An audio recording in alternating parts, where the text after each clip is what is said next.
Welcome to another deep dive. Today, I want you to think about mobile games for a second.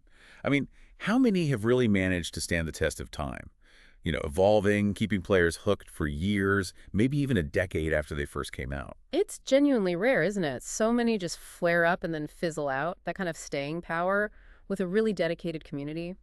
That's Yeah, something else. exactly. And that's why today we're diving deep into one of those rare breeds, Boom Beach. It's Supercell's strategy game, and yeah, it's been, well, booning for over 10 years now. Quite the achievement. So our mission here is to unpack what makes Boom Beach tick, its unique gameplay. We'll look back at the big updates from 2024, see what the players are hoping for in 2025, and dig into how they keep things fair in that constantly changing world. Yeah, how does a game this old keep thriving? That's the core question, really. It's a great case study in live service games. Okay, let's start at the beginning. When Boom Beach first launched, it was so easy to just look at it and think. Clash of Clans clone. Yep. Totally. I mean, I definitely thought that. It just looked like a tropical reskin almost. That was the immediate take, for sure. But industry folks started pointing out pretty quickly that it was actually quite different under the hood. You had people like Rajiv Nagpal. He was a product director at places like Zynga, TinyCo. Right, I remember his take. Yeah, and he argued it's fundamentally unlike Clash of Clans because the combat mechanics are just seriously different. Supercell kept the money-making parts, the building and upgrading, but they totally revamped the actual fighting. And Mikhail Katkov from Zynga said something similar, right? That it was inherently a new, unique game despite looking familiar on the surface. Exactly, it carved out its own niche. And here's the really interesting part, the surprising bit. Its inspirations weren't what you'd expect. Nagpal said Supercell was looking at these, hardcore browser strategies. Hardcore browser games? Really? Yeah, from a company called Kixeye. Games like War Commander and Battle Pirates. Apparently, Clash of Clans itself was kind of a more casual version of another Kixeye game, Backyard Monsters. Wow, okay. I had no idea. That changes the perspective quite a bit. So it's built on a tougher strategic base. Pretty much. And that DNA, that foundation, you really see it in the day-to-day gameplay, the core loop. Matthias Hansen from Game Analytics broke it down simply: collect resources, build and upgrade stuff, and wage war. Collect, build, attack, repeat. It's that constant cycle. That's the engine, yeah. It keeps you engaged.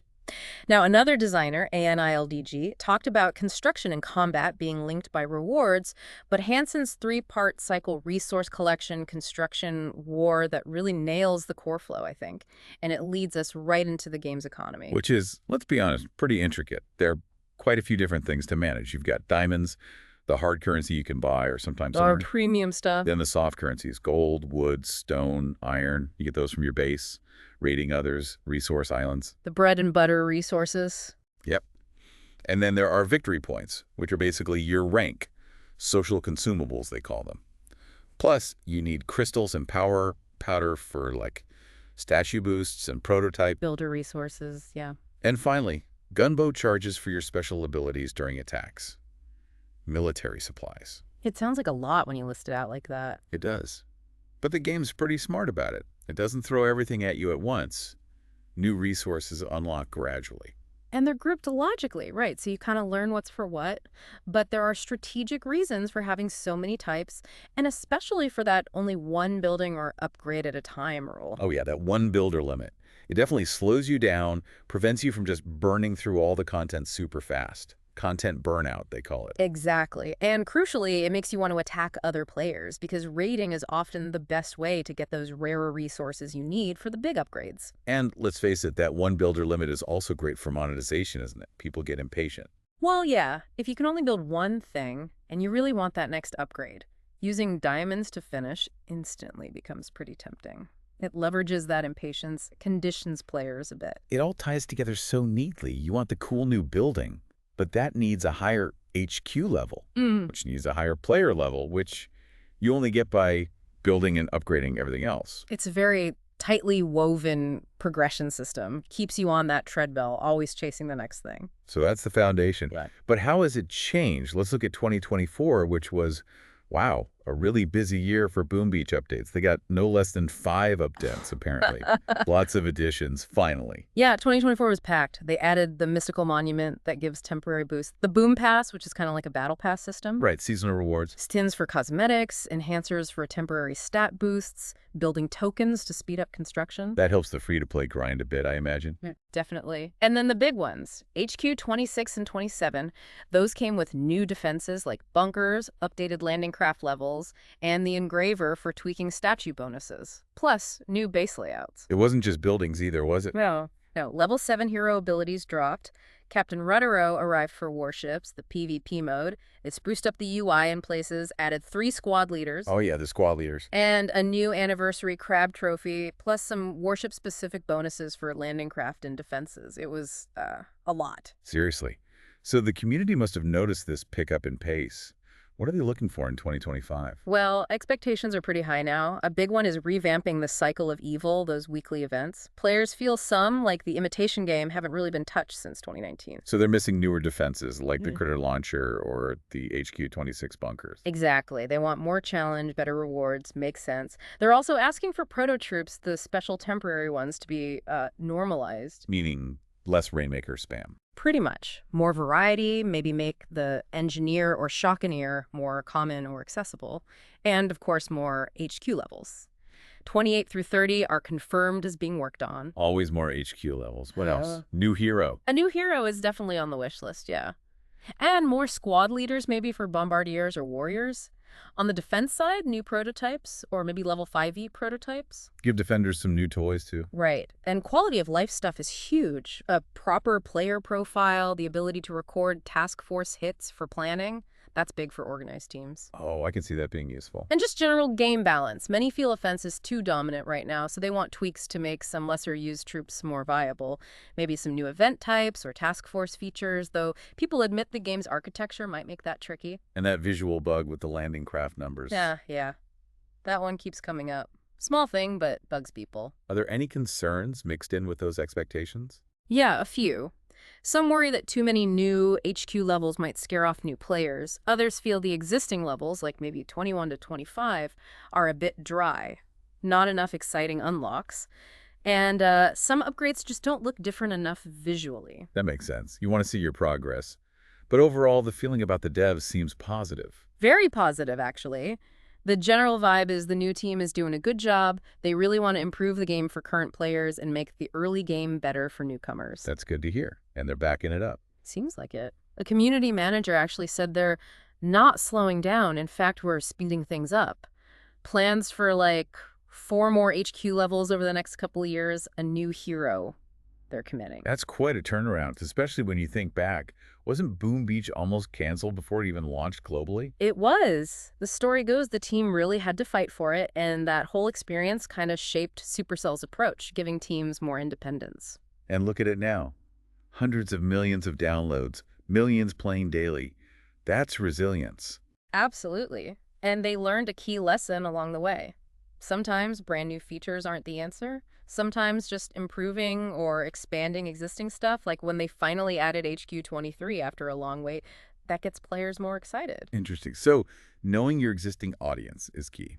Ah. Which brings us to that classic debate. Free to play or pay to win? Where does Boom Beach land?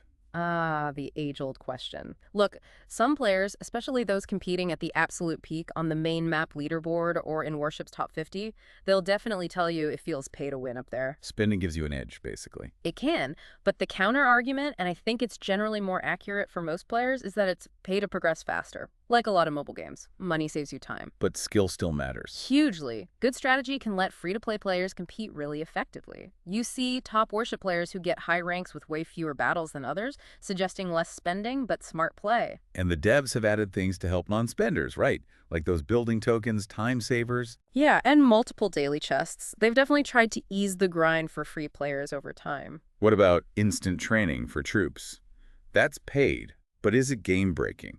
That's a debated one. It lets you switch troop combos instantly, no waiting, which honestly makes the game more fun, more experimental.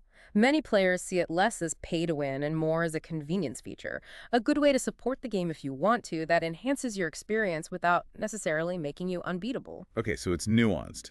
Now, no game is perfect. Let's talk about the rough seas. Bugs and fair play. There's quite a list of no issues, isn't there? Oh, yeah. The community is very good at tracking these things. In warships, for example, you still get reports of heavies or heroes just ignoring flares Well, sometimes. that's frustrating. Tell me about it. Or profiles showing the wrong troop levels, or getting booted from the game right in the middle of a raid. Then in ops, the co-op bases, there are ongoing issues with how barbed wire slows troops, or artillery not clearing mines properly. What about the heroes? They've got their quirks too. Sparky sometimes heading towards defenses you already destroyed. Bullet's famous teleport bug, where he just zips across the map randomly. Kven having issues spawning troops correctly. And other random stuff. Yep. The traitor sometimes packing up early, friendly challenges, accidentally blocking real attacks. That's kind of an exploit, actually. Proto-troops sometimes not following flares, multi-touch controls acting up, weird math on how much gold you lose. It's a mixed bag. You mentioned an exploit. Is that the worst one? Well, the one that really impacts the leaderboards is this thing where high VP players can apparently switch accounts to reset their 5 attack limit.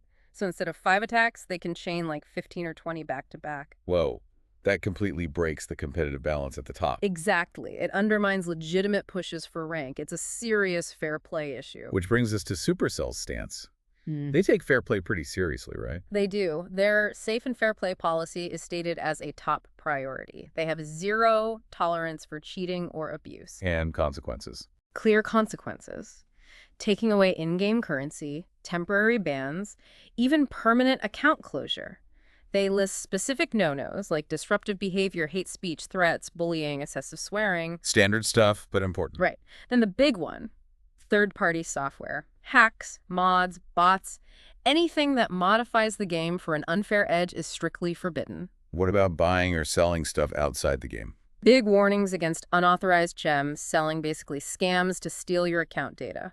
And account trading itself, buying, selling, sharing accounts, that's against the rules and risks your account security. Any other major violations? Yeah, deliberately exploiting bugs like that old 4,000 plus VP bug that got people banned or reset, messing with matchmaking, match fixing, pretending to be Supercell staff, phishing scams, abusing refunds, or even just encouraging others to break rules. How do they catch people? It's a mix. They have automated systems, but also manual reviews by moderators, especially focused on the leaderboards and player reports. They're also part of wider industry groups like Cyberbullying Task Force and the Fair Play Alliance. They really seem to believe fair play has to be core to game design, which you kind of need for a game to last this long and keep players trusting the system. It really ties back to that longevity, doesn't it? It's not just features, it's the whole ecosystem. Definitely. So, wrapping this up, we've seen Boom Beach isn't just some clone. It built its own strategic identity. It weathered a huge year of updates in 2024. The devs seem to be listening to the community, and they're actively fighting to keep the game fair. And for you, the learner listening in, this whole story really shows how these long-running games stay alive and kicking. It takes that constant developer effort, really engaging with players, and having a clear plan for where things are going. It's kind of a masterclass in managing a live service. And maybe the bigger thought here. The fact that Boom Beach is still going strong, evolving after a decade, maybe it suggests that games or any digital products, real potential isn't always obvious right at launch. Maybe it unfolds over years of tweaking, adapting, and truly understanding what clicks with the people using it. So what does that mean for how we should think about developing and supporting any digital service in a market that just never stops changing? That's the provocative thought to leave you with.